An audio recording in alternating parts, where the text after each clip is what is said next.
ทุกคนอ่าท่าเรือไอคอนแทบแตกนะคะทุกคน สวัสดีนะคะพี่ทางฝั่งไทยฝั่งลาวนะคะ นี่ก็คือไอคอนสยามนะคะท่าเรือไอคอนสยามแทบแตกเลยทุกคนดูหลั่งไหลกันเข้ามาเยอะเลย โอ้โหยังไม่หมดเพียงเท่านี้นะคะทุกคนคือเยอะมากๆเยอะจริงๆหลั่งไหลกันเข้ามาเรื่อยๆโอ้สุดยอดยังไม่หมดนะคะทุกคนยังหลั่งไหลมาเรื่อยๆนะคะว้าวสุดยอดสุดยอดนู่นข้างในข้างบนก็มีเต็มเลยรอเลยนะว้าวหลายแท้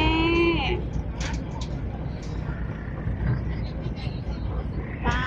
ดเนาะพี่น้องนี่เขากำลังจัดเตรียมที่จะจัดงานปีใหม่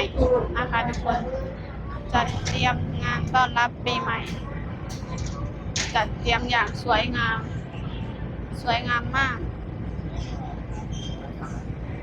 เพิ่นกำลังจัดเตรียมงานปีใหม่นะคะน่าจะมีคอนเสิร์ตทุกคนนี่เด็กเพิ่นจัดไว้น่าจะมีคอนเสิร์ตที่จะเล่นในงานปีใหม่นี่เนาะทุกคนนี่ว้าวเพิ่นจัดยิ่งใหญ่อันนี้ทุกคนดูว้าวสวยงามเองเรือดินเนอร์ว้าวสวยงามแต่คนลายอันนี้เรือดินเนอร์ก็ลายจะเตรียมรอกันแบบลายแห้งเป็นโคนจบไปเนาะความสวยงามสุดย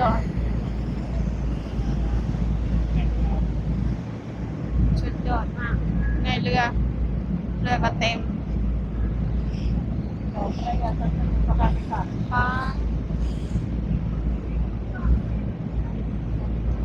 ผู้บ่าวฝรั่งก็มีแต่ผู้ละล่อ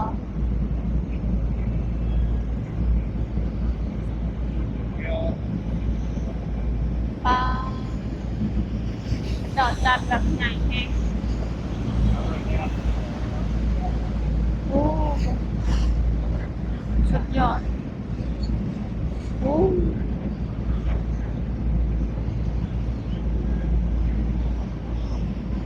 ว้าวสวยมากทะเลก็สวยมากเลยทุกคนเลยว้าวสวยงามโอ้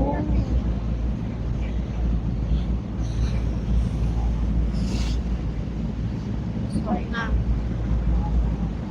Ahora como tiene una salimos a la templo a Corinche. สวยจริงๆ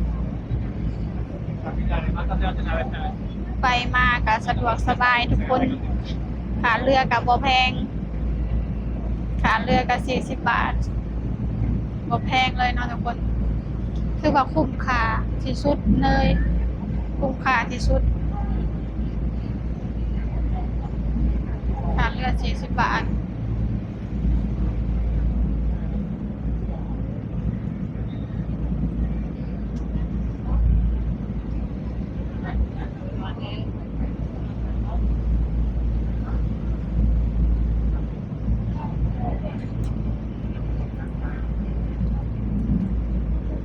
ป้า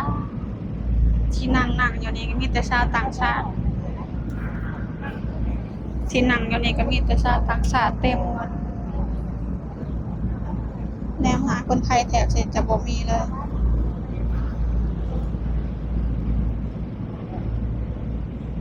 บรรยากาศดีหลายบรรยากาศดีแห้งทุกคน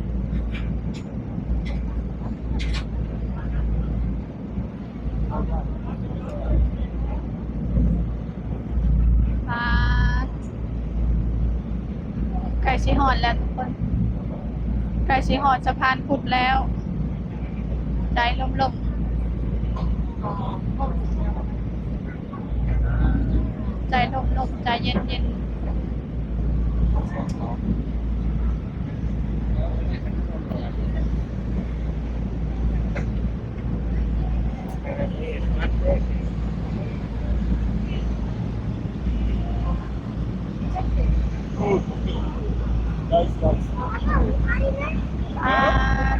우리 여기 서서 갈 거야?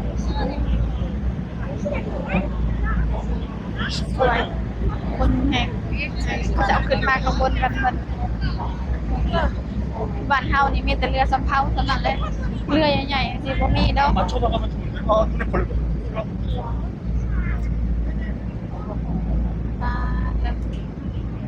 เต็มเลย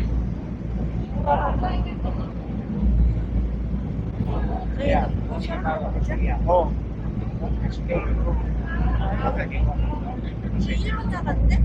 이거 봐 여기도. 주혜야 저기 봐. 저쪽. 괴물 있어 괴물. 저기 โอ้ 여기. มียังอ่ะทุกคนปัง งามมาเลย 준비하잖아. 봐봐. 저 앞에. แม่นอีหยังเนาะ 저 앞에 다리 있는데 그 다리에 봐. 어. แล้ว 다리.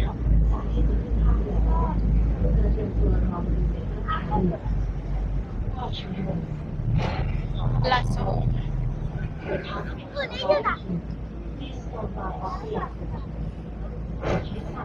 ลาสมงลาสลาสมงลาสมงลาสนีลงลาสมง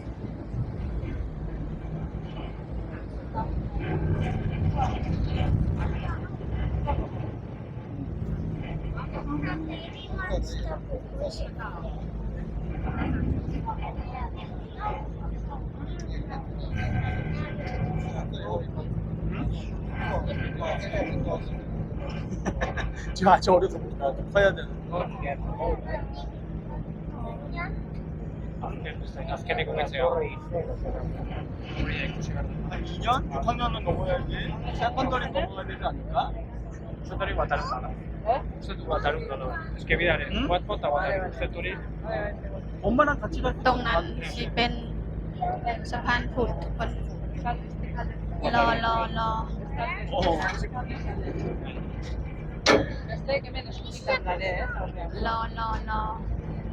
Una esta pared. 네, 31분인데 왜안 가지? Vaya. Soy esta pared. ป้า Quindi come no? Alza uniforme che sulla uniforme sulla foto ma non serve questa cosa. 이게 맞는데? Alza uniforme che foto ma male a gratis a pure entrada. I cash leg. Non so che te lo so. 라운드 2. Costa 여기 보면 있잖아. 아마도 그렇지. โอเคนะคะทุกคนเดี๋ยวน้องก่อนจะจบคลิปไว้เพียงส่ำนี้ก่อนนะคะ เดี๋ยวพบกันใหม่คลิปหน้านะคะทุกคน คลิปนี้น้องก่อน 아까 유튜브 나 ขอ 동영상 กล่าวคำว่าสวัสดีค่ะ 아이콘 บาย 시험에 ดี